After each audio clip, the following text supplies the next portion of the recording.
Oh, dumb slam. My great grandfather was from Glasgow. There you all the best people. See? That's hilarious. We were the Okay. first on the ships. So I guess we need to run through how the show is going to go. I hit record on our computer, Richard, so we're You good. did hit record. I did hit record. We have this giant thing on our notes that says record. Okay. So Richard and I are gonna do the cold open. So it's just gonna be us. And then we're gonna do an intro, which is just gonna be us. We're gonna say a little bit about you. Then Richard is gonna do your exciting new business journey, and he's gonna ask everybody the same question. What are you asking him? Fear? How do you overcome fear in your business journey? Uh-huh. The only thing to fear is fear itself. So they say. Can I quote you? I wish. Yeah, I made that that up. big giant You know? over there. Like, that should be a big bit. And then Richard and I will interview Gordon. We'll take a commercial break. Then we'll interview Gordon again and do intellectual property in the news. And intellectual property in the news this time is going to be that somebody actually won a lawsuit against somebody else that used AI to steal their copyrighted material and make their own site out of it. So, yay! We're striking back against AI. So we'll talk about that. Are we going to have other people join in? I don't remember. Well, I hope so. Okay. We have very educated, intelligent panel today. Well, I'm that's sure they good. have lots of interesting things to say. And then we'll take a break. Then I'll do my update and I'll do my medical minute quickly. And then we'll interview Matt and then we'll interview Karen. So Gordon, you can feel free to ask questions of Matt and Karen too. Okay. And then we will do secrets of the entrepreneurial mind, where we're going to, this doesn't have to be like a secret or anything really. I just like the Your title because I thought it was deepest, catchy. darkest thing that you've never told anyone ever before. Yeah. so, Oh my God. so if you have like some secret to your success or some secret failure that you had that you don't, that you haven't felt comfortable talking about till now, maybe. Mine is don't be stupid. I think true. that's a good secret. How do you do that? You don't even That's know the if you're secret, stupid. right? Like, Don't be stupid, you moron. I guess it's Don't do dumb things. okay. Yes. Okay. So any questions about that or comments? No. Good. Okay. I think we're all supposed to smile for the shot Alicia does. Okay. Hey. Okay. We all look great. Okay. Are we ready? I'm ready. Oh. Let's get this show on the road. 3, 2, 1. I'm Richard Gearhart. And I'm Elizabeth Gearhart. You've just heard some snippets from our show. Are you ready to start a new business? Stay tuned. Oh, that was perfect. You raised the bar so high. 3, 2, 1. I'm Richard Gearhart, founder of Gearhart Law, full-service intellectual property law firm, specializing in patents, trademarks, and copyrights. And I'm Elizabeth Gearhart, not an attorney, but I work at Gearhart Law, helping with the marketing, and I have my own startups. Welcome to Passage to Profit, the road to entrepreneurship, where we talk with entrepreneurs and celebrities about their business journeys, and we also hear what they have to say about their business stories. So today we have an amazing guest. His name is Gordon Fraser. He's an award-winning sales and creative marketing executive, internationally renowned speaker, coach, and philanthropist. And then we have Matt Strippelhoff, who is the guy that you want to call if you need a custom solution with your IT and somebody that'll follow up with you and help you after you start using it. He has Red Hawk Tech. And then my dear friend, Karen Rubinstein with KarenRubinstein.com. She has an amazing website that she's putting together, women in the rooms, to help people that have been in rehab and are trying to get back into real life and kind of trying to look away from that glass of wine that's on TV every 2 seconds. But before we get to our amazing guests, it's time for your new business journey. 2 in 5 Americans own a business or are thinking about starting one. And we like to ask our panel every week a question about their business journey. So this week's question is, how do you overcome fear in your business? So, Gordon, welcome to the show. Tell us Thank you. tell us a little bit about how you overcome fear in your business. I didn't. You're still That's scared. very Yeah, I think so. reasonable. I think it's healthy to have a little bit of fear. There's that book, Feel the Fear and Do It Anyway. I can't remember who originated that quote. It's become lore, I think.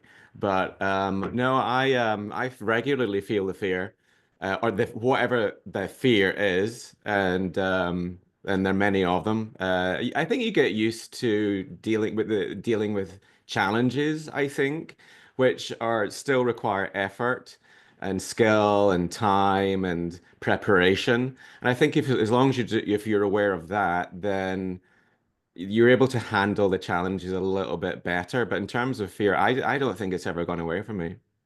Well, I would second that too. I mean, that was very similar to my response. I once understood that Olympic athletes manifest the same fear as lesser athletes, but they just kind of stay with it and work through it better than other people. So I think no matter how far you get up the chain, there's always going to be some of that there. But Matt, maybe you have a different view. What is your thought about fear and your business journey?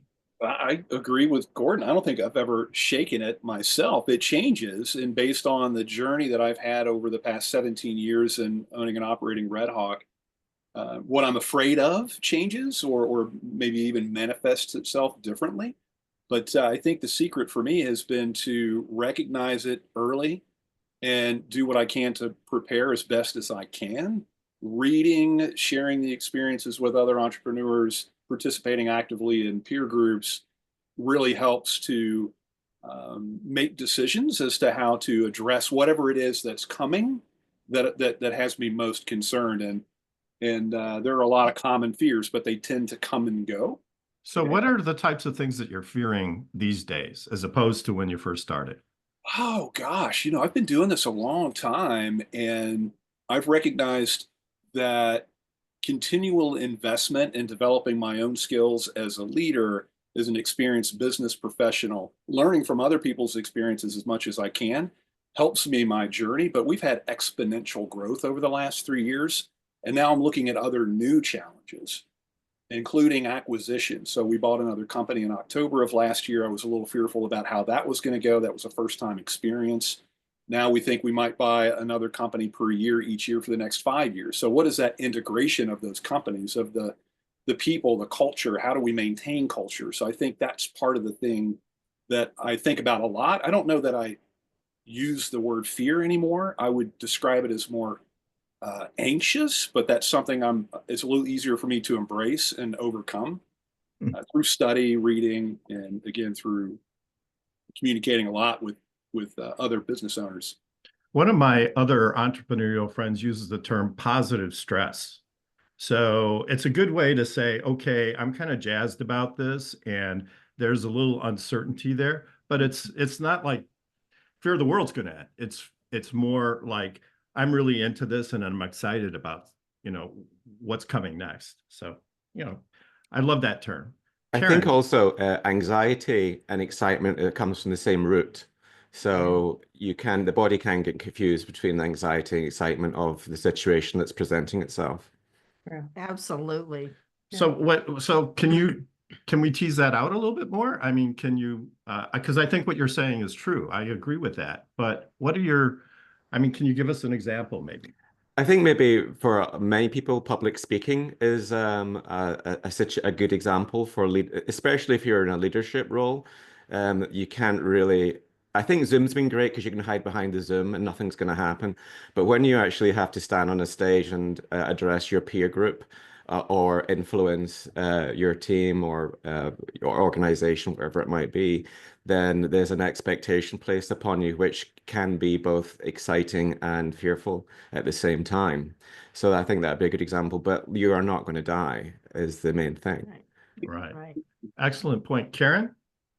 Yeah, fear has actually been coming up quite a bit recently because I'm starting a new venture and I'm deciding to have my launch date March 8th with my online women's recovery community. Yay. Yeah, so I'm excited, but yeah, I've learned that I get into a fear mode if I think too far in the future.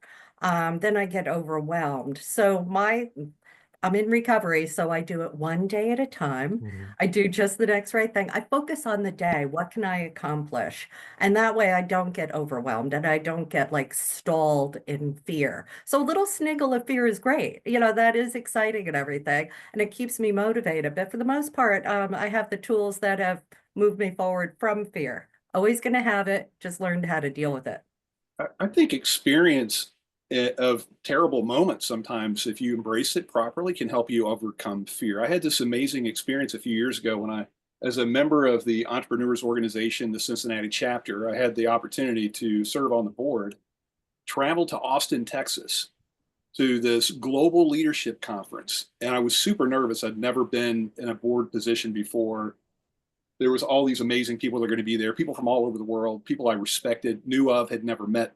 And that first evening, there was a pool party on the rooftop of this hotel. Oh, you had to wear a bathing suit? It was a rooftop pool party. So what do you think I did? The elevator. That would be a source of fear for me, let me tell you. Oh, I was excited. I had my huge Bermuda swim trunks on, flip-flops, towel over the shoulder. The elevator doors open. I step out and I'm looking into the room on this rooftop, and everybody's in evening dress. I turn around and you hear this. The door closed behind me. So I turn around really quickly and look, the doors are closed, and here I am in that moment, like the most embarrassing possible thing that could happen is happening. So I turn around and look back across that room, and it gets quiet because everybody sees the guy wearing the Bermuda swim trunks. I got these flip-flops on. I see my friends on the other side of the pool because I traveled with a couple of other folks from Cincinnati. And I just shuffled straight over to them. And one of my friends said, "You need a drink." And he handed me this drink. I looked around, I took a big swig. I backed up to the swimming pool and I did a sun tea splash right in the pool. I thought, well, I'm just going to own this. So I backstroke and I get to the one side of the pool, and all of a sudden there's this guy wearing all black. He's got his finger in his ear and he leans down and he goes, "Sir, you got to get out of the pool. You got to get out of the pool right now." And I thought, well, it's a pool party, man. So I backstroked to the other side. It's another guy, same thing. "Sir, you don't understand how many people have been in this swimming pool all day. We shocked the hell out of this water. You got to get out of the pool right now." Your hair is going to turn white. Yeah. I could feel my chemical peel kicking in on the elevator as I'm going back to my room. And then I'm faced with this moment. What do I do? Do I go back? And I did. And so I had another pair of swim trunks that I was there for the week. And I put those on. I didn't even put on evening attire. And I went Too back. late now. Took a shower and got all the chemicals off first. Yeah, exactly. I had to do that. But when I went back to that party, I actually had the pleasure of speaking to anyone and everyone I wanted to on that rooftop because everybody wanted to talk to this guy. Now, I could have shrunk away and just disappeared and just lived in that awful moment. But so sometimes I think it's being fearful in that experience and then having probably one of the worst things that could have happened happen. Well, it's going to be tough to And then top just that own it. story. Yeah, I mean, that's amazing. Elizabeth, what do you fear, or how do you handle fear on your business journey? Well, I told Richard I was going to say this. I just, if something goes wrong, I just blame Richard. But Step one, blame the equipment, right? That's right. If you miss that goal, right? But really, I think for me, I do get afraid and anxious, but I think about the worst things that we've been through, could have possibly been through. We're old. Surgeries, 2008 financial crisis, like issues with the law firm where things weren't going well, and people dying around us. I mean, and it's like, well, as long as I don't die, I guess I'll be okay. And then if you do, then, it doesn't matter so much. Right? It doesn't matter, right? But yes, I just kind of think, well, look at all the things I've gotten through. So this can't be worse than some of that. Yeah, I don't think I completely lose my fear or anxiety or excitement or positive stress, whatever you want to call it. But sometimes keeping it in perspective helps reduce it. So I think, reducing fear is what you really need to focus on, or what I need to focus on. Just keeping it in perspective. I mean, we have a lot going for ourselves. We live in a pretty good country, plus or minus, right? But most of our basic needs are taken care of. And usually the worst things don't pan out. And even when they do, in the rare case where they do, you can fix it, usually.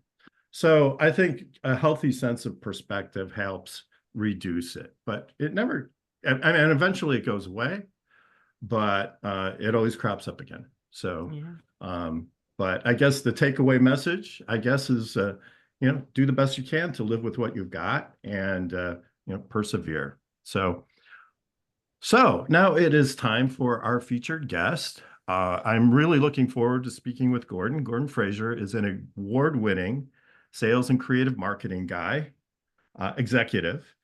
He's internationally renowned speaker, coach, and philanthropist, and with 500 million plus in accumulated retail sales, not a small number. Gordon is an accomplished entrepreneur who's inspired, mentored, coached, and motivated leaders around the world. So welcome to the show, Gordon. We had a great conversation yesterday, and I just want to go back there because I think your story is really informing. So maybe you could kind of start from the beginning and tell our audience what you told me. Yeah, thank you. And thank you for having me in that wonderful introduction. You did miss out my Nobel Prize, but we can let that slip for the moment. The conversation in terms of how I started. Yeah. Well, you talked about your origins and how you kind of built your career without a lot of advantages, I think, was the message that I took from our discussion, and how it was something that you kind of created and didn't just receive. Well, yeah, I mean, I would say, like, in terms of starting the business, I would say I'm a true entrepreneur in the sense that I started with zero experience in the industry that I started my business in, with zero proven record and success, and really started with nothing and built the sales organization to the global success that it was, not on my own, but with obviously an amazing team. But it started with me. I was the first person. So you mentioned that your training was as an actor, right? Yes. Yes, it was. And also I feel that the probability of success was kind of stacked against me. So I did go, it's when you're talking about America, and I believe that the America that we live in today, it still is the land of opportunity. And I say that as an immigrant, because it really is. I grew up in the west coast of Scotland, and my mother used to call it a one-horse town. So there wasn't much going on in this town. It was the whiskey industry was in decline at that particular time, and my father was an entrepreneur, but he had lost his business, and he had turned to managing his depression, etc., with alcohol. So he was a raging alcoholic. So that was the background that set me up for my future. So survival skills were something that I learned very, very young. And that those situations I had in childhood are part of my success as an adult. Because you're always like, for me, certainly, I was always looking for the exit in every room I'm been in. Is that how do you get out of here? How do you survive? So any opportunity that's presented to me is really one of how do I make this work, and how can I make this successful for me, because it has to work, because I don't have a degree or a formal education to fall back on. So sales and entrepreneurship is a great avenue for somebody who hasn't gone the traditional route of education and climbed the corporate ladder. So that's the start point. But in terms of my business, it came to me through a very random situation. I was an actor. I still am an actor. That's what I trained as. But I'm not making my earning my living as an actor, so I wouldn't maybe describe myself in that way. I like to describe myself in a way that where you're making your money from, where does your profit come from?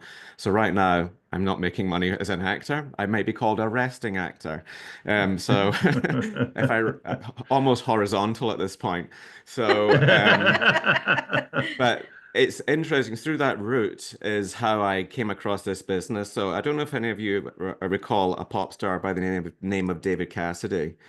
Oh, Um, from the Partridge the Family? Partridge Family, yeah. Sure, yeah. Yeah, so his wife, so I'm 52 years old. I'm no spring chicken.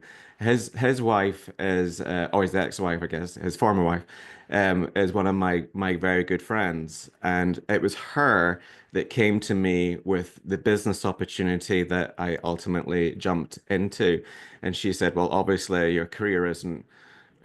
Your acting career isn't going in the right direction, really, is it? You need something else. And I was like offended, of course, because I was like, no, no, this is what I've chosen to do with my life. This is where I'm going, and blah blah blah blah blah.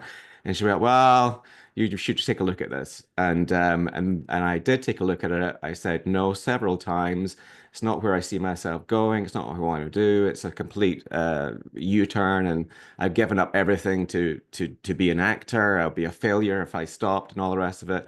And she said, well, you got to do something. Time is going to pass. And we're living in a new world of entrepreneurship where you can't just be one uh, that one definition. It's a slash person is the future of like you do this, and you do this. You just don't define yourself with one particular job or one career anymore. And I went, okay, I trust you. I'll jump in, and I did. So that's how I started my journey. And I don't know who talked about the stock market crash, the housing crash in 2008.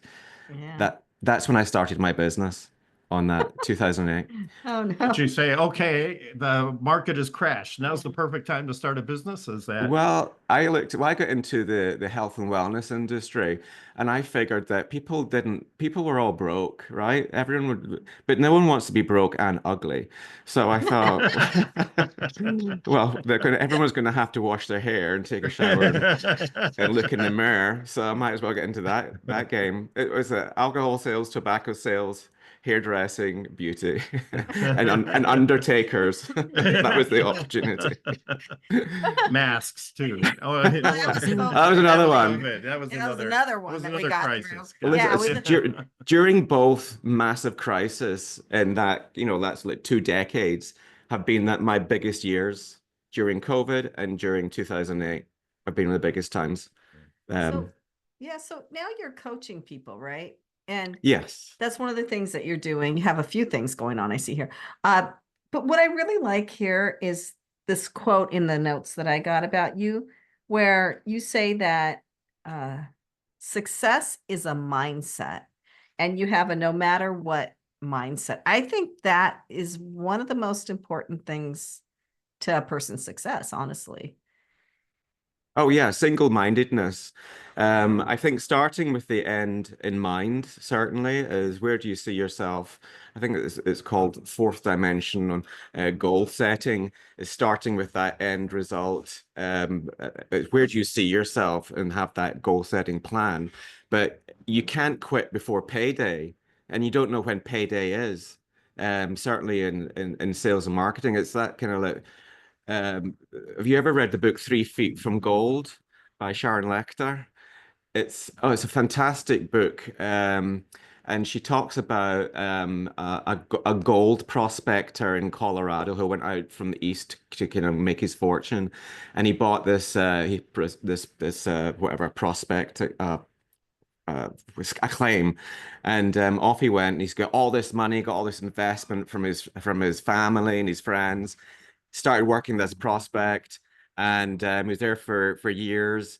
He didn't find anything, left, handed everything, the tools and everything to the pawnbroker and the claim.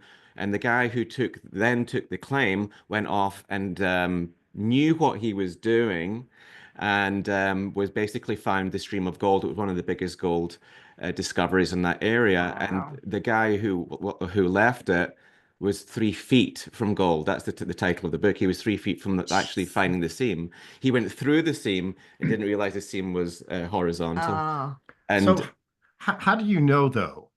I mean, you that's don't. just it. You So can. you just keep going no matter what. Yes, no, well, it depends what your goals are. I believe in audacious goals, because I think too many people set low goals and then unfortunately meet them. And that's kind of part of the problem is it's always said for me, definitely, I wanted to have a global business and I wanted to have a scalable business, but also the most important thing is I wanted to have a residual aspect to the business that I had. And you can't find get a residual income when you're trading time for money. You have to be in the time leveraged business. And I think it's really understanding what it is you've got, what you want, and how you're going to get it. So I couldn't quit. I knew what payday looked like. I didn't know when it was going to happen. It's like the bamboo shoot. It's like you water it for like whatever, I don't know, it's like 3 years or something, nothing happens. It grows an inch, an inch, an inch. Then on the fourth or fifth year, it grows 70 feet. You don't know when the 70 feet is in many businesses because it's Right. timing and trends, right? So So Gordon, you you work mentioned, until, yeah. right? yeah. So you mentioned a time leveraged business. Yeah. Could you explain that a little bit more for our audience?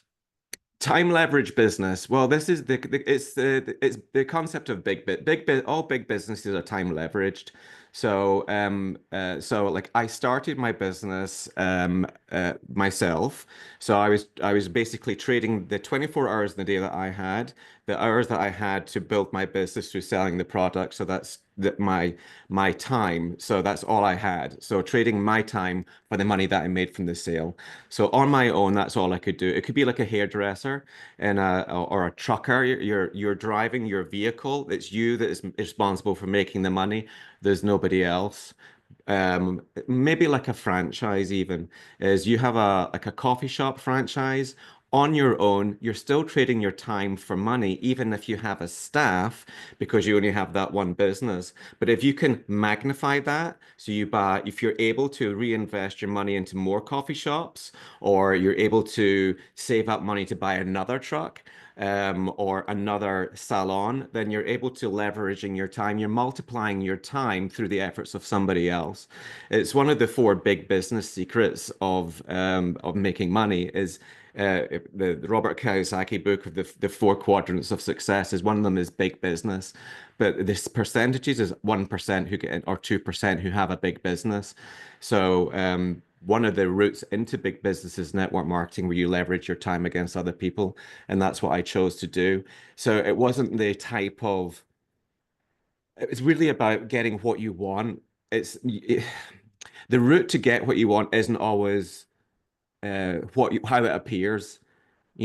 Like we all think maybe success could be the blue box, the Tiffany box with the white bow, and that's what it looks like. And then you have this brown package that comes along the conveyor belt. Which one? You don't know that it's the blue box or the brown bag that's going to get you what you want. It can come in a different package than you're expecting, is what I'm saying. And for me, I looked at the package I was given and thought, this isn't it, and discarded it for several months until Sue Cassidy came back to me and said, you need to really look at this. It's not what it appears, it's not what you want, but in terms of what you ultimately want in terms of leverage earnings. And coming from an actor's background, I understood residuals, like you do a movie, you do a TV show, you're going to get paid on it forever on a descending percentage. Time leverage works in the same way. If you have a product that's fit for purpose and a company that's well managed and the supply and demand continues, then I think you that's what I brought want. up, yeah, I think you brought up a really good point though, is you did have somebody on the outside looking. And I think that's where coaching, and I know you're a coach, and I have a coach who I adore. She's amazing.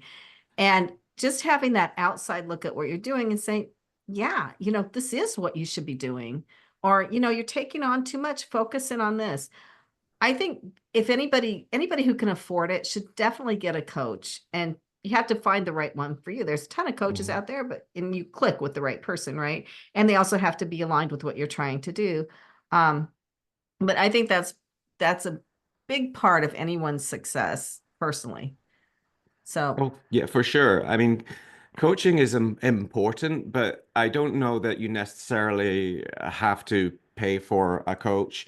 There are people in your environment who can operate in a coaching manner without having to lay out expense. Because I know when you're starting anything new, certainly for me, I I had no one acting as a coach for me. I couldn't even afford to have a coach, frankly. And I started my business on a credit card. That's really how I had nothing about that. But when I started, I was scraping the bottom of the barrel.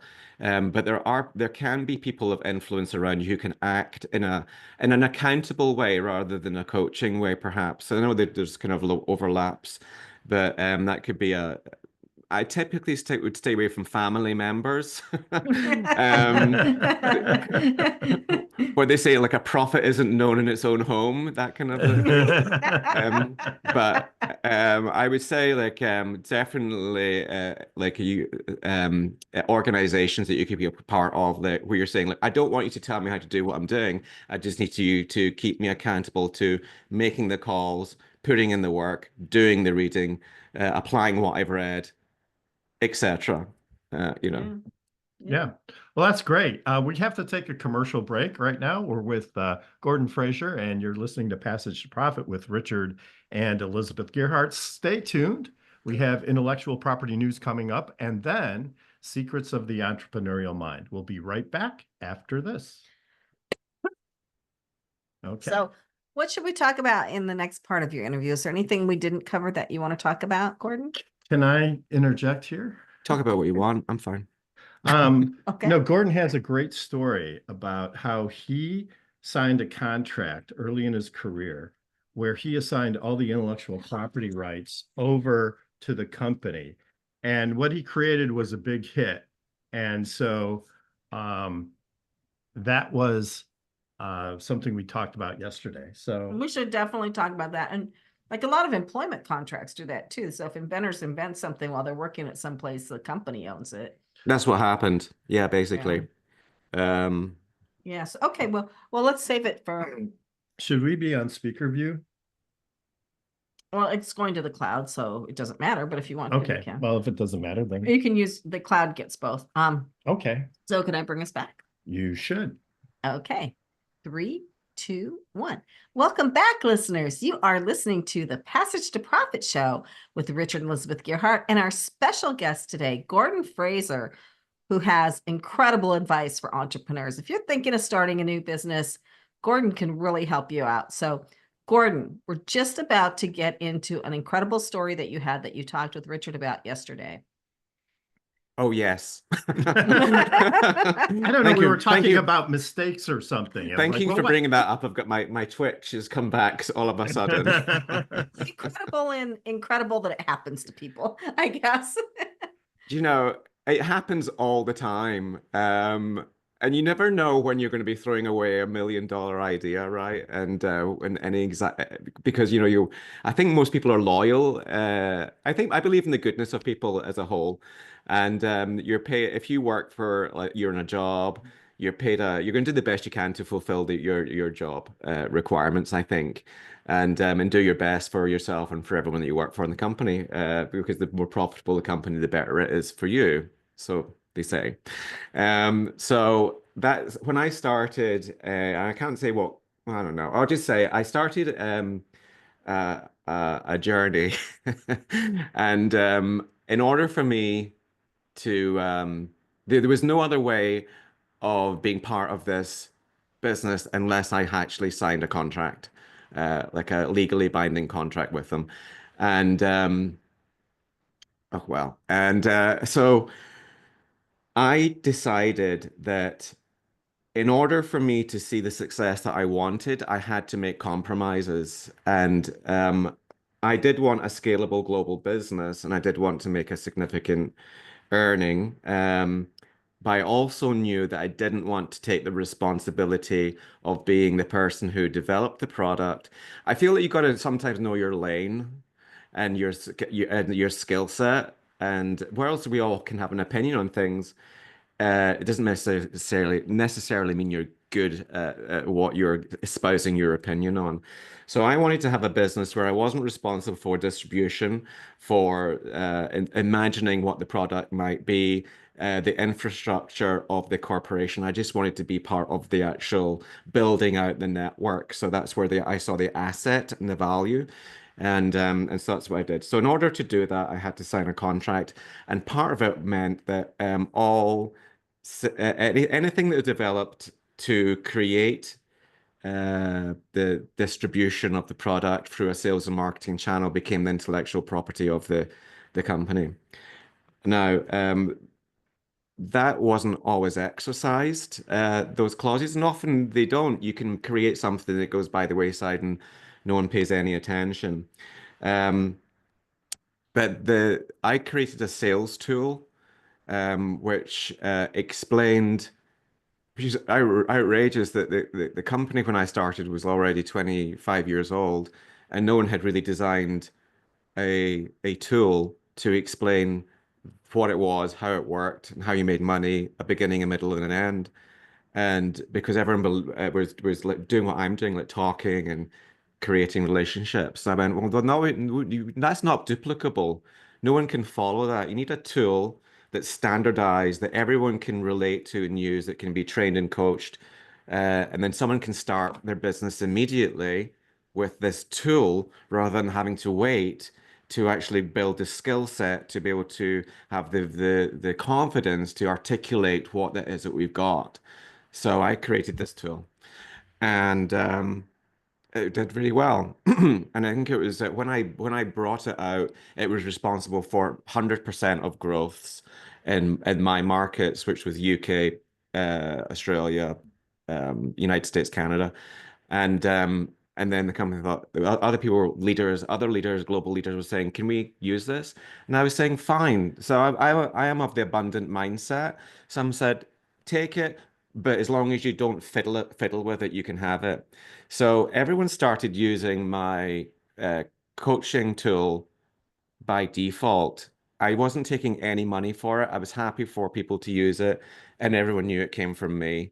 And then the corporation decided that they were going to take ownership of it and standardize it with their branding, etc., rather than mine. And so I wasn't really happy with that because it had a specific arc to it. Also, the imagery and the language that I use was very specific to sales. But the legal team wanted to make it more, I would say bland, but that's not what they would say. Um, uh, That's the lawyers for you. Yeah. Well, it's very interesting that you talk about this because there's a lot to these clauses in employment contracts. And so probably what you did probably really kind of belong to the company. Um, but they have a lot of bargaining power when you're looking for a job, right? And people don't always anticipate all of the contributions that they can make. And so the right solution in that case is for the company to give you a boatload of money. Did they do that? Maybe I'll just check under my mattress. So No. I had a very similar situation when I was in the corporate side of things. We won a big lawsuit and made the company $450 million, and they gave me a $10,000 bonus, which was nice, but it was completely out of proportion to the contribution, right? And that's a tough one for companies, right? Because how do but they should at least do something big, and they didn't do it. And I think the end result was you finally decided, well, I can do this on my own. I don't necessarily need to be in their structure to do this. And they lost a very, talented employee, right? And that could have made them a lot more money. Yeah. So sometimes organizations can be short-sighted in those ways, right? And Yeah. for for people who are also signing these contracts, if you're doing things outside the company on your own time, those contracts may not apply. So if you're doing something, you shouldn't just hand it over. You should look at your language and maybe even find a lawyer to discuss it with. But you have to be using your own computer and your own stuff, right? That's right. Yeah. So And I think the challenge with that is always if there is a crossover and you're doing something privately, but you're kind of creating in this situation like a sales tool, is your reputation is kind of on the line as well, and is on the line. So you want to kind of bring your best game to the corporation. So rather than maybe you could bring like, I'll do a kind of a half-baked option for the company and keep the better one for myself. And that's pretty sneaky there. But then it kind of reflects on you in the company is is that the best you can do? I feel like you're absolutely right when you talk about being a remuneration that is in proportion to the tool or the service offered is the best way forward. Then you ensure that the employees are always bringing their best game, and if they're doing something over and above their job description, they're getting paid over and above what their a bonus in that respect, and then everyone's happy, you know? Yeah. I mean, 100% growth in revenue in a short period of time, that's pretty spectacular. And I mean, unless they only sold $5 a product and you doubled it to $10, right? I was doing hundreds of percent year on year for many years. But see, that's the difference between being an entrepreneur and being in a corporation. In a corporation, there's always politics. So part of the reason Richard didn't get more recognition was because of the political landscape where he worked. And there's always somebody else that wants to take credit for you, what you did, all that stuff. And somebody that decides what your reward's going to be. When you're an entrepreneur, the burden is on your shoulders and you feel like you're holding the world up sometimes. You have fear. Yeah. And you have fear. But 100%, 100% of the bad is yours, but 100% of the good is yours too. Yeah. And you have control over, well, unless you hire other people, which gets sticky, but for the most part, you have control over how your company does, right? Yeah. Everything, it's worth the price of freedom, I think, the fear. Yeah, I think so too. So since we are on the subject of intellectual property, it's time for intellectual property news. But before we go there, great commentary, Gordon. How do people find you? Oh, you can find me on every Saturday night. I'll be at LACMA,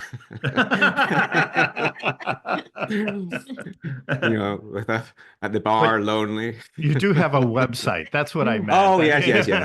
You can find me. It's Gordon Fraser, GordonFraser.co, and all major dating sites.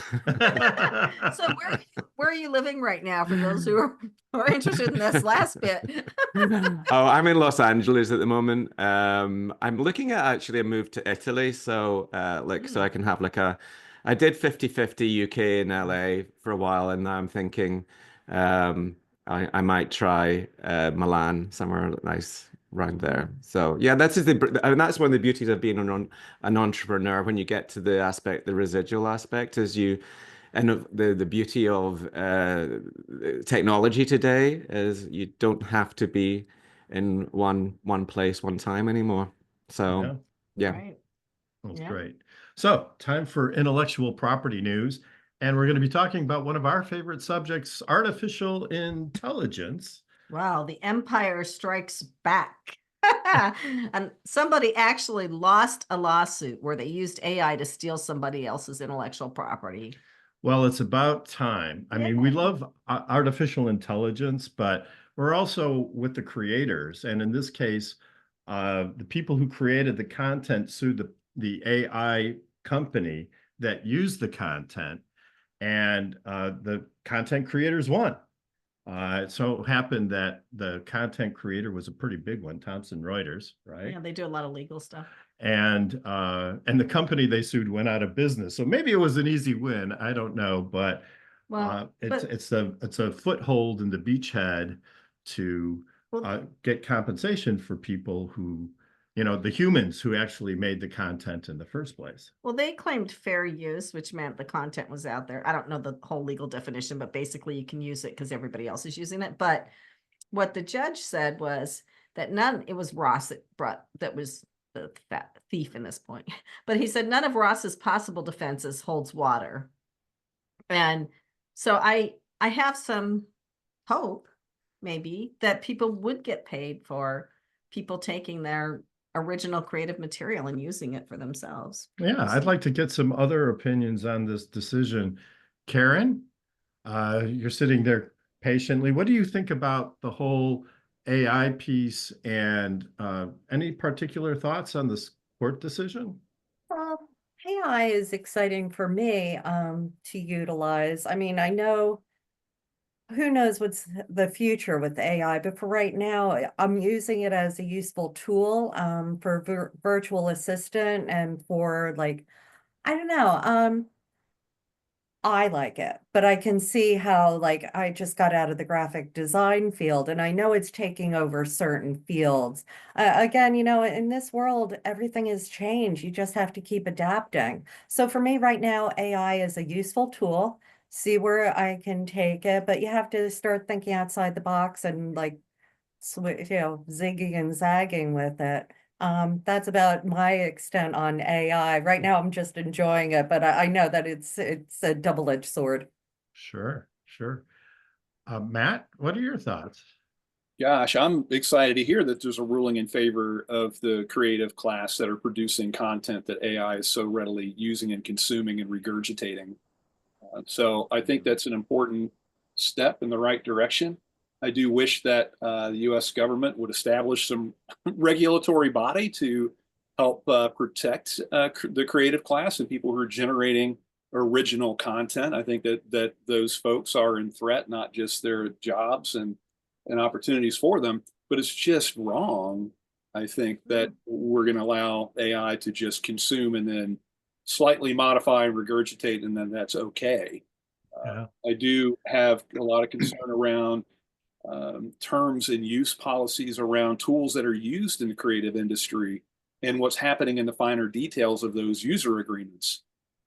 Are those companies leveraging subtle language to be able to retain the right to repurpose what's being created through the use of the tool so that they can train their own AI engines? And I'm talking about companies like Adobe. Right. And others. It's happening. It's happening. Yeah. If you look at the terms of use contracts, and you could drive a truck through the loopholes there. And they set it up that way so that they can, take all this information. And it used to be with the social media that the quid pro quo was, well, you got the service, right? So you got to be on Facebook and use that, and you got something in return.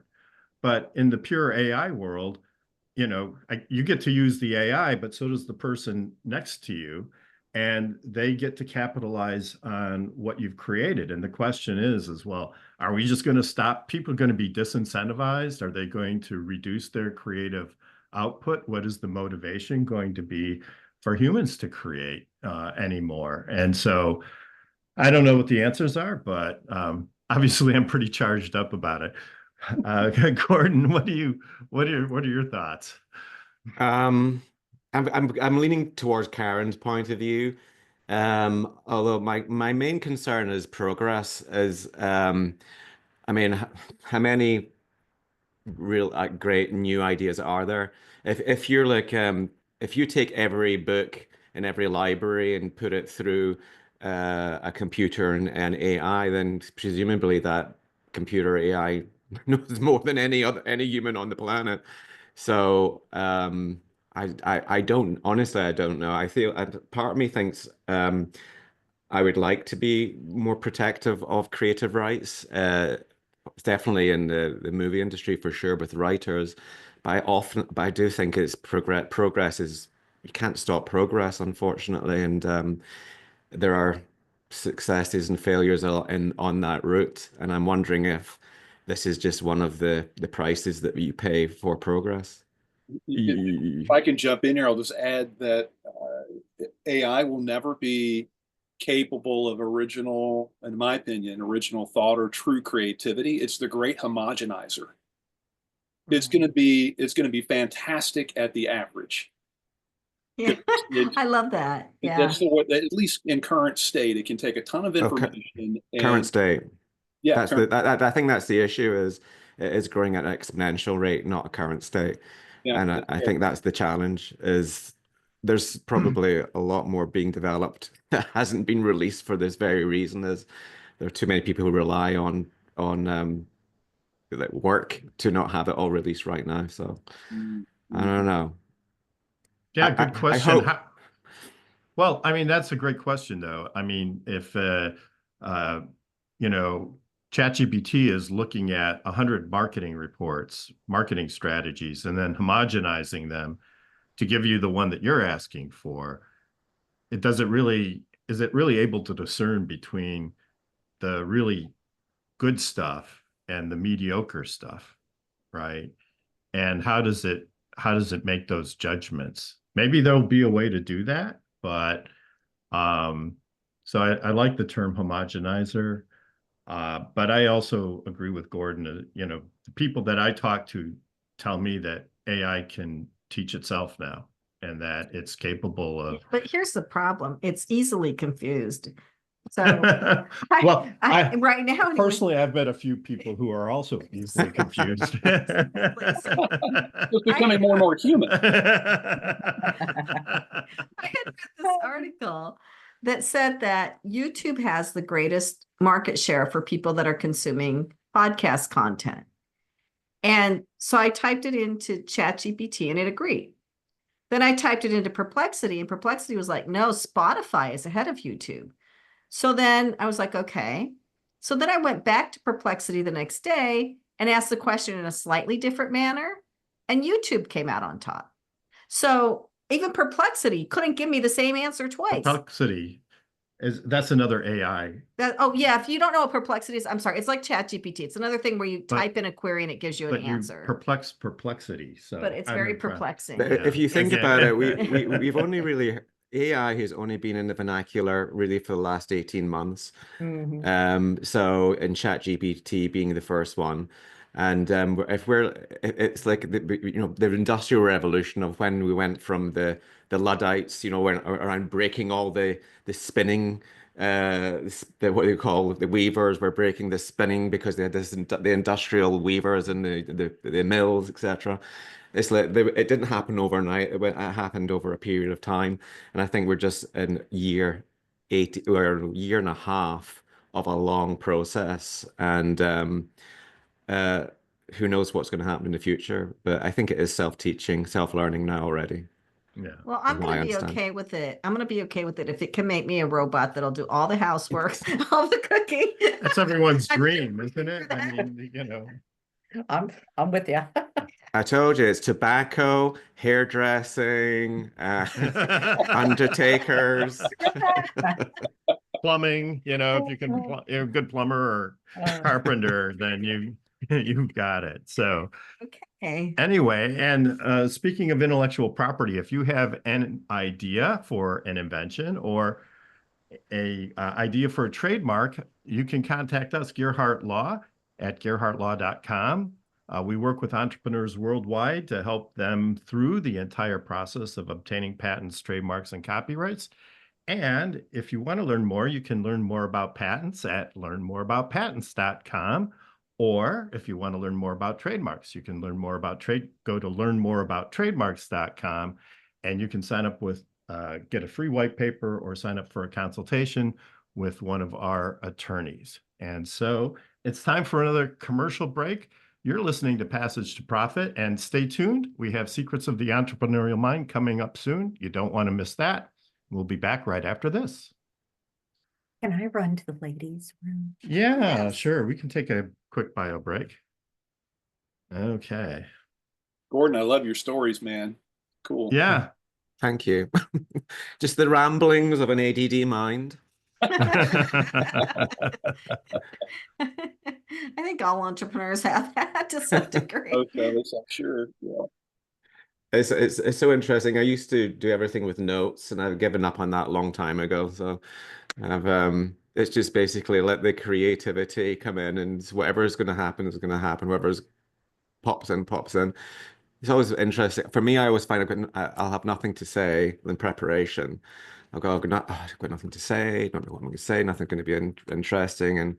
And then it's just like somebody will say something and I go, oh yeah, yeah. Oh, This flows. if fluidity happens. Yeah. Well, I feel like I channel the universe at those times.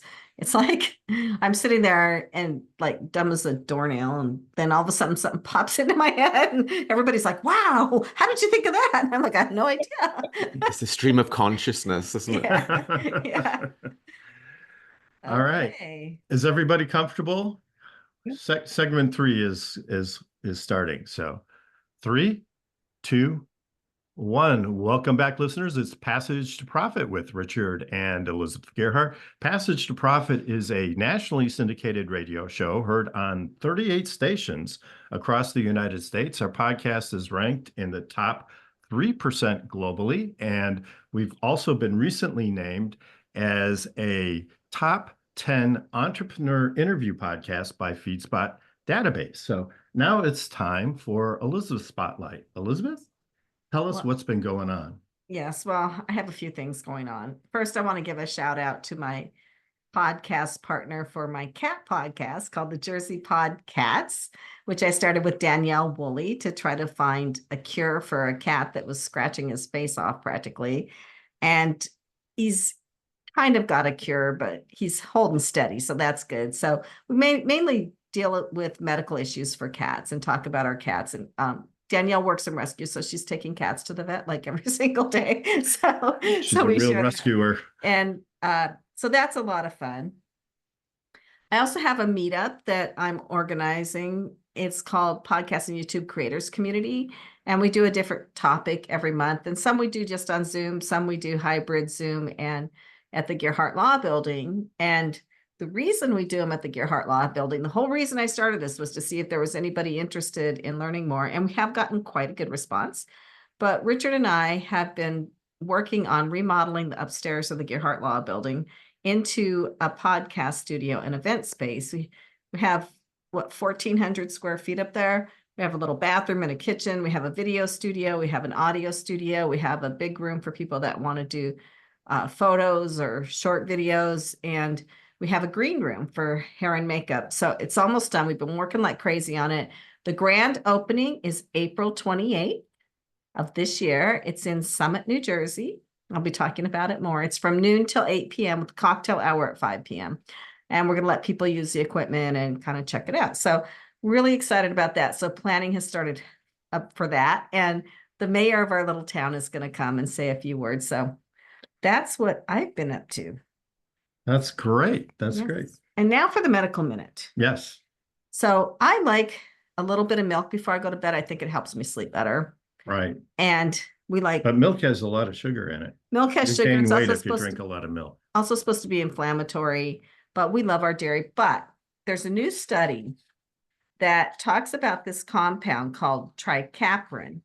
And they did some research on it in Japan. So this was really only on Japanese people, but they think that it could affect the whole population. And what they found was that there's this weird heart condition.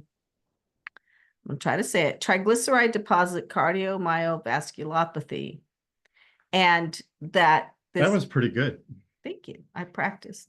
This compound, which is tricapran, is found in coconut oil. It's a medium chain triglyceride, but it's also in milk. And that really helps people not die from heart failure when they take that compound. If they have this, now this is a rare thing. They've just found it. So it's rare right now, but now they know how to test for it. Probably be like half the population has it, right? That's how these things go, right? But what they found out was the people that took the supplement, tricapran, had 100% 3-year and 5-year survival rates. And the control group that didn't take it had a 78.6% 3-year survival rate and a 68% 5-year survival rate. So based on this study, it seems like this chemical really does help people. And they think it may help with other heart conditions. They're just getting started on the research with this. So it's okay to drink milk. Thank And heavens. coconut oil is a great Coconut oil. food. That's always been good for us though, right? So that's my medical minute. Yeah, good. So let's see. without further ado, we will go on to our next presenter. Sorry, kind of. Excuse me while I have a sip of milk here. No, edit out my brain dead minute. So Waiter, bring in some more milk. I need milk anyway. So our next presenter, it has a service that everybody with small business needs. It's really great. His name is Mike Strippelhoff. He has redhawktech.com. That's redhawk-tech.com. He helps companies solve their tech problems, basically with programming and maintenance and workshops, all sorts of things. So welcome, Matt. Tell us all about what you do. Sure. We develop, support, and maintain custom business applications for SMBs and mid-market clients all over the United States. And really what's special about the way that we operate is we're the first and only software engineering consultancy that treats it like a managed service. So we develop, support, and maintain these custom solutions under a fixed monthly fee schedule. So they get the financial and operational stability that they need to really invest heavily in innovation and compete with much larger organizations. So just to kind of expand on this, I'll tease it out for our listeners who may not be so familiar with these things. Most companies, like for example, Gearhart Law, we don't have an inside IT department. We hire somebody that comes in and they fix our Outlook and they, fix our email and they fix the OneDrive and all that stuff when it breaks, right? You've done is taken it to a whole nother level. Sometimes big companies have to build software so that the two softwares can talk to each other, right? And so your business now is to create a regular managed service for those built interactions. Is that a pretty accurate way to say it? It's a very accurate way to say it, and it's timely with regard to AI solutioning as well, because most companies who want to leverage AI within their organization need data from multiple data sources, multiple software solutions that they're already paying for that maybe they bought off the shelf. But you need to liberate that data from those systems, bring it into a centralized data warehouse, make sure it's governed properly, secure, et cetera, and then you can build things like custom AI agents that help their knowledge workers internally move faster, be more productive within their business. And sometimes you're developing field service applications. It might be a mobile app. It might be a web-based portal, things that they can't find off the shelf. Yeah. Right. Well, it was tough. So Richard decided to put an enterprise resource program in ERP, which has... Is that what I just called it? Is it really enterprise resource program? I think so. Oh. Yeah, that's What right. is...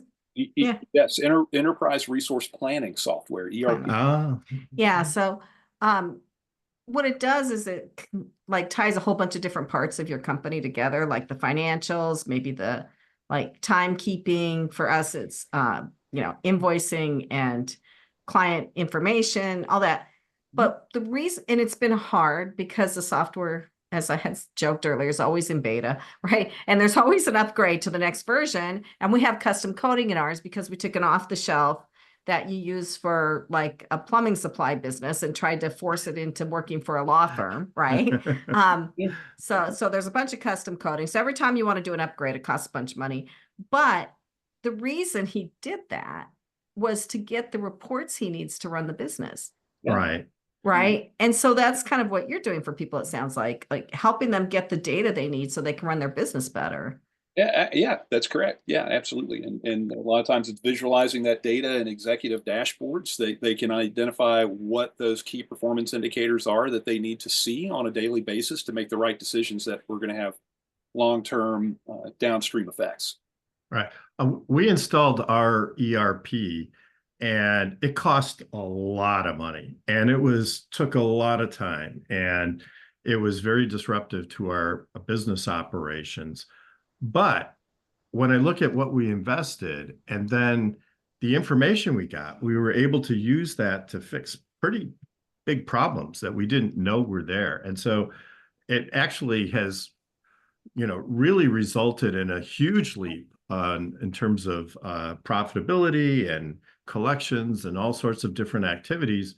And so it was worth the investment. It was worth the pain to go through it. And so I just repeat that story Because if you are a business owner, having that data available is really important to make sure that you maximize your business, right? And so, Yeah, yeah. We've created a lot of really simple to use tools, and not software specifically, but ways to think through what the opportunity is for the business. Sometimes if I'm talking to a client or a prospect and they're describing what they think the business outcome is on the other side of an investment like this, I'll challenge them if they can't articulate what the return on investment is.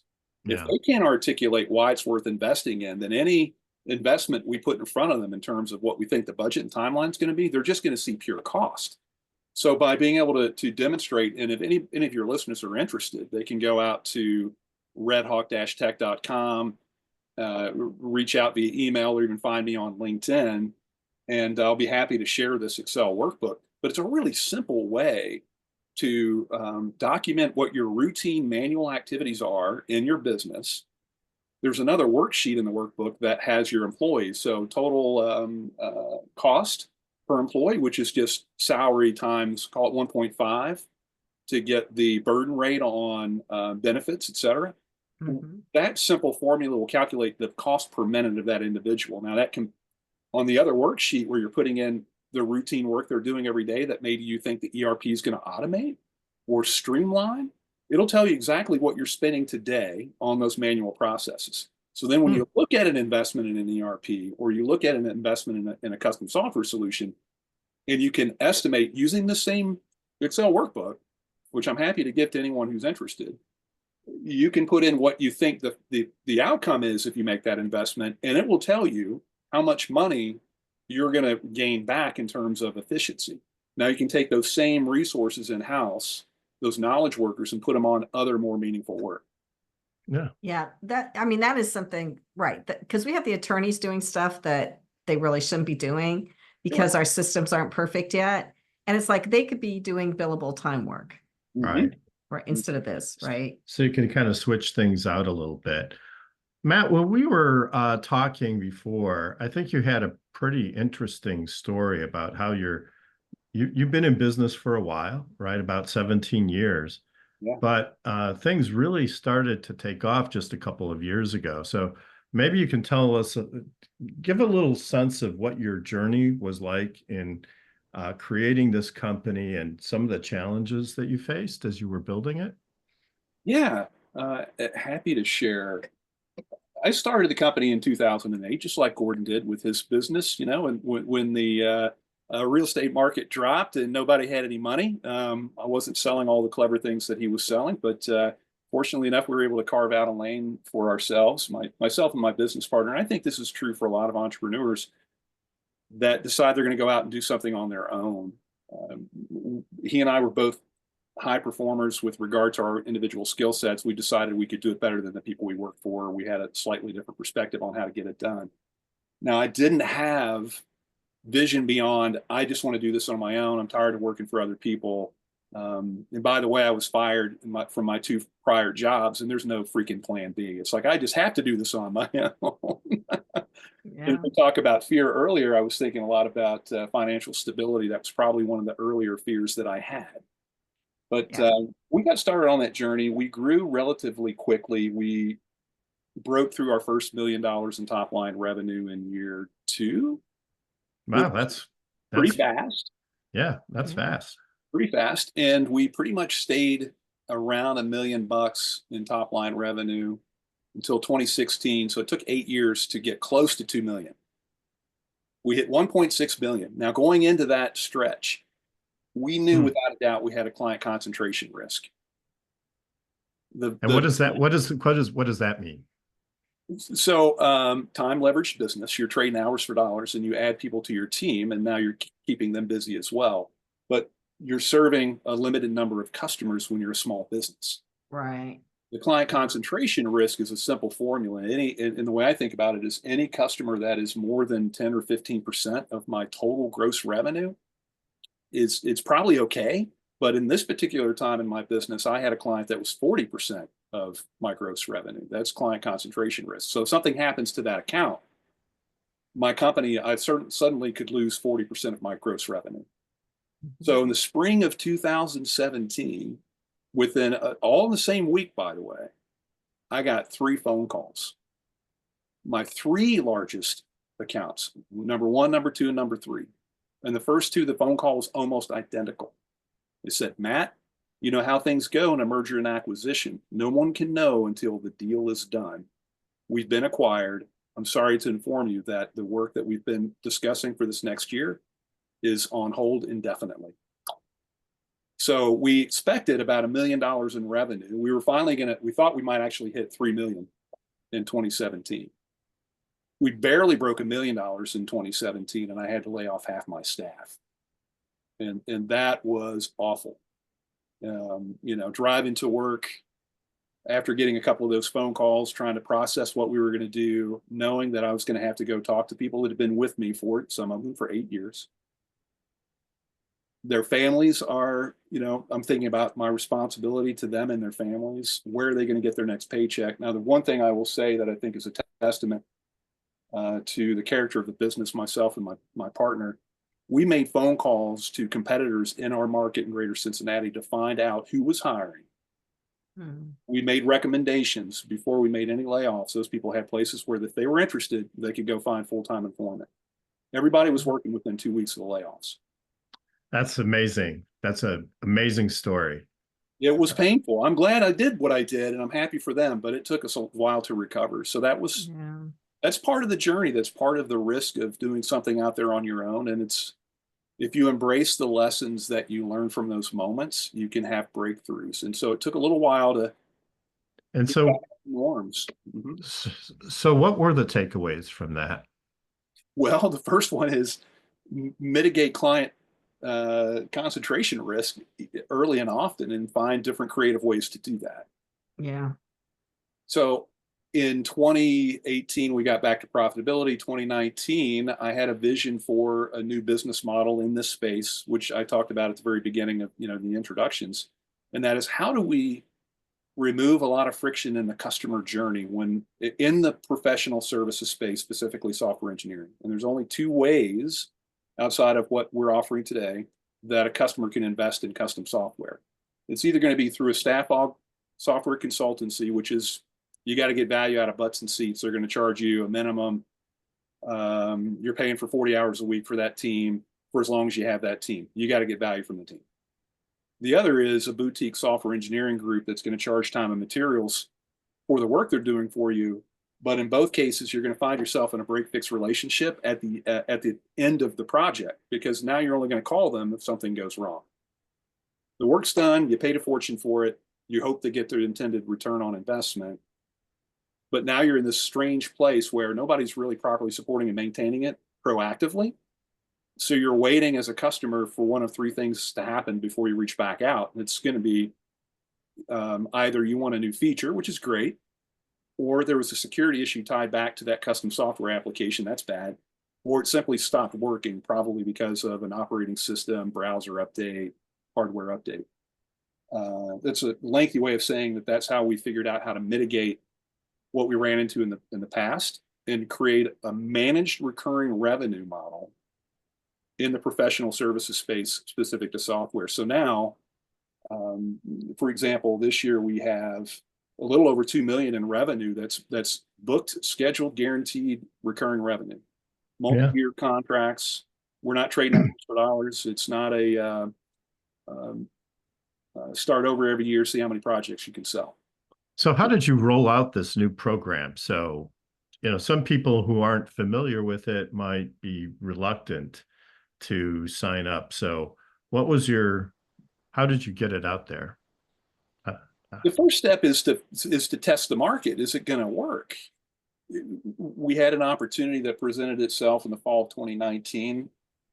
And this is a pervasive issue in the mid-market. People have not client concentration risks. They have key person risks inside their 4 walls. There might be somebody who created something. It could have been a vendor. Maybe it's an internal resource. They're dependent on whatever was created. And now they're very concerned about how to support and maintain it if that person wins the lottery or if they just go away. So fast forward, I had an opportunity. I presented this model. They bought that way. They're still a customer today.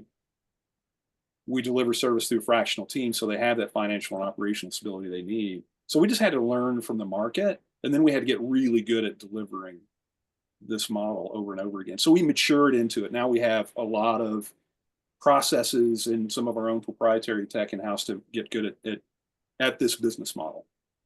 So we've doubled in size each year over the last 3 years, and we'll double again this year. That's awesome. So how do people get a hold of you? I mean, it sounds like you're the go-to guy if somebody needs some software. Yeah, they can visit redhawk-tech.com. They can also find me on LinkedIn. Just search for Matt Strippelhoff. I'll be happy to share the Excel workbook I described earlier. We have a tech innovation workshop that is a do-it-yourself solution. You can try a couple of number of ways to reach out and think through some solutions. Excellent. Thank you. Sure. We need to take a break now. Oh, we don't. Sorry. Scratch that. Uh-oh. Looked at the wrong Cat's place. out of the bag. No. I was fearful that was going to happen. That was Richard's fault. Okay. Noah, scratch that. Okay, now it is time for my dear friend, Karen Rubinstein, who really has something I think so super valuable for people who are trying to transition into life after having made a major change in their lives. So, Karen, please describe what you're doing. Yeah, hi, Karen Rubinstein, and I am excited, and thank you so much for having me today. Yeah, this is a culmination of 5 years of sobriety. So I'm Karen Rubinstein. I am an alcoholic. My sober date is May 25th, 2020. A couple of years ago, I went back and I got certified as a transformation coach and a life coach. I had been told, oh, you'd be really good like working with people in recovery. I'm like, or a life coach. So I was like, huh, the transformational piece, I just loved it because it's finding the underlying beliefs that are holding you back. And basically, somebody said it the other day, recovery is transformation. So I've been focused on women in recovery and working with clients. And about 3 months ago, it's just like you were talking about the little Tiffany box. I thought, oh, this is my life. This is my little Tiffany blue box. But I believe in a universal journey and a higher power. So I feel like this is an opportunity. I'm starting Women in the Rooms, an online recovery community for women, because in the recovery community, going to a recovery meeting is called going to the rooms. And when I'm in the rooms, I'm always looking around going, where are the women in the rooms? Because it's 90% men and 10% women. And I know we're out there. I was one of the people that avoided recovery rooms for years, and they could have helped me. So I had to hit a very hard rock bottom 5 years ago. I was drinking about a half a gallon of vodka a day and barely existing. I felt hopeless. I went to rehab, went into the rooms, and I found out that recovery is more than just putting down the bottle. I thought, oh, if I could just stop drinking, everything's going to be great. No, it takes a lot of work. It takes a daily working on my emotional growth, my spiritual growth, physical. I have to take care of myself. And So Karen, what motivated you to drink in the first place, do you think? many factors. I really didn't have coping and life skills. So when life was going okay, like I never felt comfortable in my own skin, really. I didn't have a sense of who I was. I grew up in a very turbulent household. There's a lot of different factors, and everybody has a different story. But actually, the one story I do hear over and over, I didn't feel comfortable in my own skin. So for me, and also anything that you put into your body to change how you're feeling, they call alcoholism a disease of emotions. So if I was feeling fearful, like we discussed that, the topic of fear, my thing was, oh, or stress. And society kind of pushes that. If you think about it, oh, you're stressed, have a glass of wine. Oh, you might need meds. Oh, med. We've normalized drinking and over medication. So for me, what I've discovered and what I want to help people with is creating tools and skills for having a healthy lifestyle. I've grown so much, but also the transformation. It really does take finding out why you were drinking. For me, it was all fear-based, and trying to escape and trying to numb pain. So that was really why. So, and I feel like if there was a community like what I'm forming years ago, maybe I would have had a different avenue, a different resource to help me. But this is my journey, and Yeah, I think one thing that's really good about what you're doing, the women in the rooms, is a lot of times if you're drinking and you're partying all the time. I mean, I did a lot when I was younger. Not too much Younger. though. Anyways, if you're doing that, all your friends are doing that, right? All your friends are sitting there. They're all like, "Oh, let's meet at this bar down the street," or and then if you quit, it's like you may still have some of those friends or you may not. So where do you find friends that are on the same pathway that you are towards recovery? And so that's where I think your women in the rooms really has a lot of value. And it's Hmm. funny, when I was drinking, actively drinking, that was my world. Those were my friends. A lot of people don't drink. That's more normal for them. And when I was actively drinking, I didn't realize that. I thought everybody was drinking. And you're right. At that time, I had friends that were in the Wine in the Month Club, and they had wine cellars and they had wine parties. And, I was like, oh, yes, I like a such and such year of such, like everything sounded chic. At the end, I was drinking from a box. I really didn't care. But so, and what's so funny? The people that do have a problem with me not drinking usually kind of have an issue themselves. Right. People that don't have an issue with drinking, they don't even question that I'm not. So, Yeah. and it's funny, as I grow healthier, my friends seem to be healthier. I have a healthier community now, including Oh, this. I feel so good because we became friends like 6 months ago or I something. So, know. See? but one thing I wanted to ask you, so like when the women go into you have a house, Oh, right? yeah. Oh, yeah. Yeah, can you describe the whole thing and what they find when they go into a room and what kind of rooms are there? This is what's so exciting. And we were talking about how do we get inspiration or where did things come from, and life coaching or whatever. It was my client who in early December, she's like, Karen, did you ever think of an online community? And then like overnight and the next day we were talking. And for a woman especially, or I'll speak for me, a home is like my haven. So I was like, okay, so we're gonna have the welcoming front porch. And so I'm starting with just the basics, but I have a vision and I have a couple of people getting on board. So you go onto the welcoming front porch. And then for the early in sobriety, the women coming in is come into the parlor. And it's open discussion and skills and tools that they can learn. Just basic things like how to go to a party and not drink, and journaling, just little tips and things to keep you on a nice little steady foundation. Then, as you move further into the rooms, there's the living room for emotional growth, which is the key for transformation. Like that's how you really do put down the bottle for life. So emotional growth. Then there's the loft. Somebody said, "Oh, you have to have the spiritual growth in the attic," and I'm like, "Oh, that doesn't sound nice. All spiders and dusty." I'm like, "The Attics are loft." scary. Oh, I know, like, oh, nobody wants to go in the attic. So the Mm. loft for spiritual growth. And then a dear friend who's also a known author, and she has a cooking school, May Friedel. Mhm. She's like, Karen, oh, yeah, she's so excited about it. And Elizabeth knows her too. And she wants to do a video every week with tips on nutrition and good cooking. So I have that. And then I found this lovely woman in Canada that I met last year. And I was telling her about it, and she's an engineer and she's gone back into personal training. So we were talking about that, and I'm like, how about a wellness studio in the home? And she's like, I'll do it. And I'm like, oh, wow. So like little rooms for growth and inspiration. And I want to have a library, the home library, a nook. Have people, I know people that have written books on recovery, have people come in like once a month, have events, or some people are afraid to go to rehab. And I have friends that are in the rehab business that run recovery houses. And I'm like, could you come on and speak? And they're like, yeah, so that the mystery, I want to be out there to show people there is life after alcohol. And I was saying to Matt before we began today, it's like I'm a suburban housewife. I weighed 220 pounds. I was at the depths of despair, hopelessness.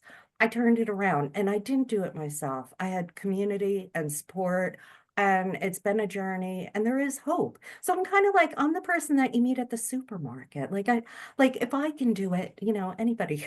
Come on. Well, So, and but you lost all the weight, and you look beautiful now. You look incredible. And you've got this hair, like when you see her in person, she's got this shimmery silver hair. And anyway, you're striking, and that's not how you were before you made this transition, right? no, actually, for most of my life, I was thin. And then, but I went through a trauma in my 40s, a severe trauma. And I actually fled the state. I moved out of state. I moved up to Massachusetts. Thank God my husband, who now we're celebrating our 35th wedding anniversary, thank God he stuck by me.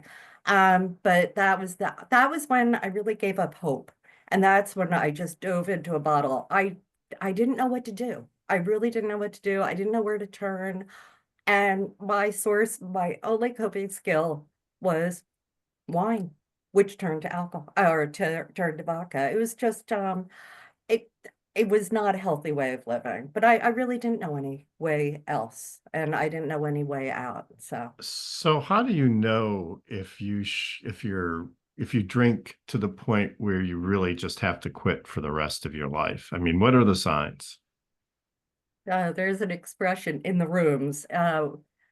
A cucumber can become a pickle, but a pickle can never go back to being a cucumber. There were points in my life, I believe I was dangerously drinking or drinking too much to escape. But there is a point that I really did become addicted and my body chemistry changed. So when I actually when we moved back to New Jersey, and I thought, oh, good, I've gotten through the trauma. I wasn't thinking that rationally, but I was like, what, I can stop drinking now, but I couldn't. That's when I crossed over. I could not. I had magnets taped to my head to like thump my brain and try to I went to a hypnotist. I tried everything to stop drinking. So it really took going into rehab for 5 months. It was a 90-day program. They thought I was very special and they kept me around for 5 months. And I Do you, really, Karen? oh my God, I'm reading the journals from back then. I was horrible. I was like, I wasn't horrible, but I was not in a healthy headspace. And I look at the growth now and I'm like, I feel better now, 5 years into recovery, better than I have in my entire life. And I feel comfortable. The way that I'm speaking now, I couldn't even speak from the time I was like 15 to about 5 years ago. My throat would close up. I couldn't speak. Wow. So everything, with work to be done and with the help and support of community and hopefully with places like Women in the Rooms, people can really discover themselves and transform their life. Like that's what I really want to give back is like we're not meant to live a life of like despair or sadness or fear. Like we're supposed to enjoy, well, not supposed to, but life is about joy and learning and growing and so there's things that we can overcome and tools that we can use. And again, honestly, nobody does it by themselves. We really need community. So that's it. Well, I think one thing you're going to be successful is you like everybody. I've never heard you say a bad word about anyone. You do make a joke out of almost everything, which I think is great because you can put kind of a light spin on a lot of things. So I think it's going to be super successful. Is your website launched, or when does it launch? I have a website. I have to work on what I'm going to do, and I'm probably hiring somebody tomorrow.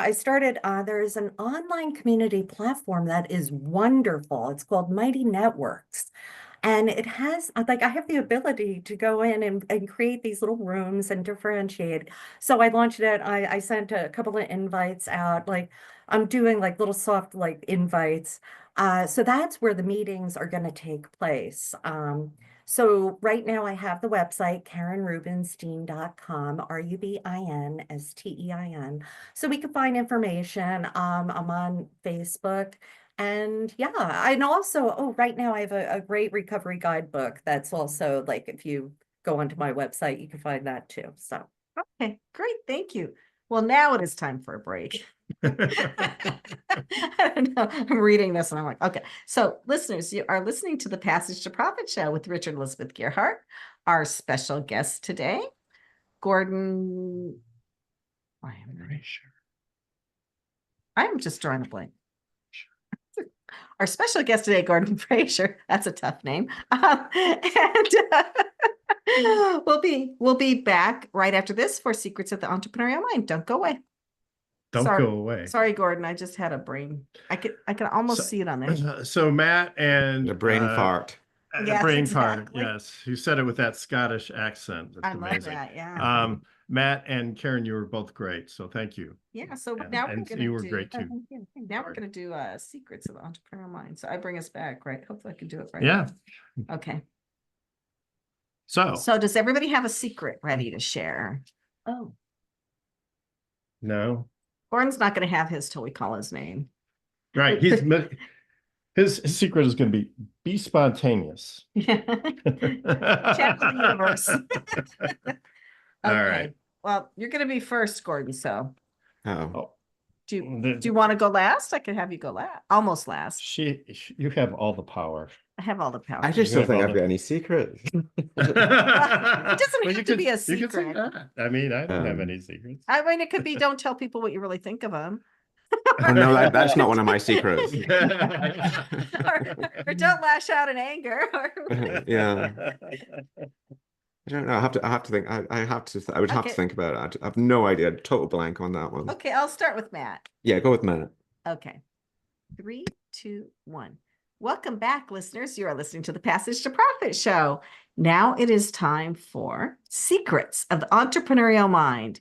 And we are going to start with Matt Strippelhoff. Matt, do you have a secret or something really profound you can share with our listeners? Oh, that's a big ask, especially on the really profound part. I will just say that based on our topic today, I think resonates as well is embrace the fear.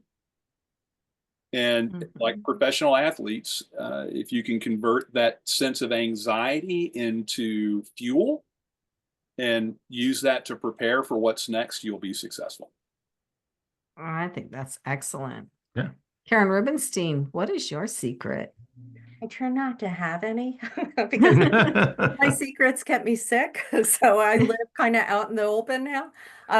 Well, it's not like a literal thing, it's just The only secret I can think of is my husband always goes, God, you appear so cool and you're such a nerd.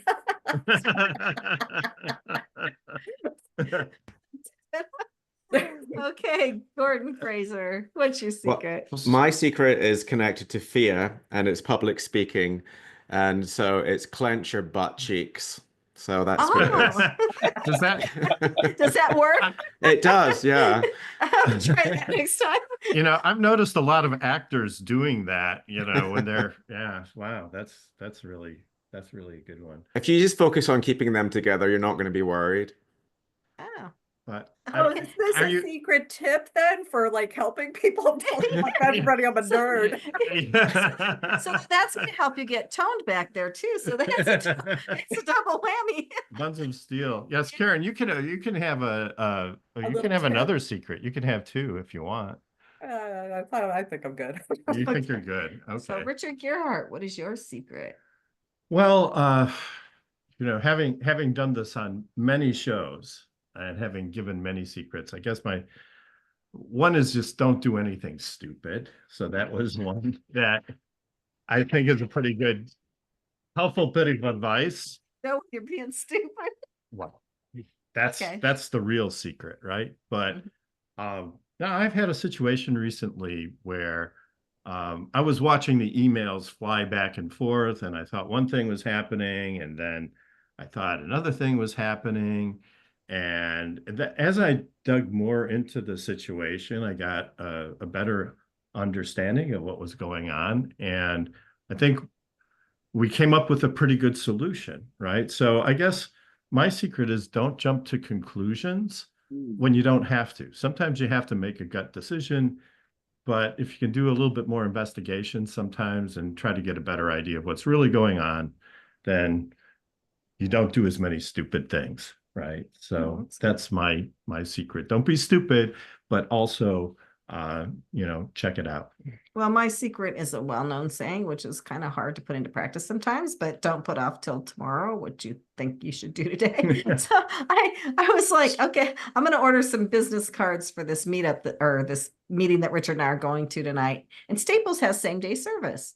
Well, same-day service for Staples means you can order them at 8 in the morning, but you don't get them till 8:30 at night. And so, wait a minute. Technically, it's the same day, but You get them done by 5. They're like, nope. So boo for you, Staples. so plan ahead. So if I would have done it yesterday, there's a possibility I would have got them today. And I thought about it yesterday. I just didn't do it. So that's my secret. I'll find another way to get them done. I already have a backup plan, but Well, that's it for us, everyone. A Passage to Profit is a nationally syndicated radio show appearing in 38 markets across the United States. And I'd like to say thank you to the Passage to Profit team, our producer, Noah Fleischman, our production coordinator, Alicia Morrissey. Passage to Profit is a nationally syndicated radio show heard in 38 markets across the country. And you can also find us on our podcast. So our podcast will be released tomorrow, and you can get it anywhere that you get your podcasts.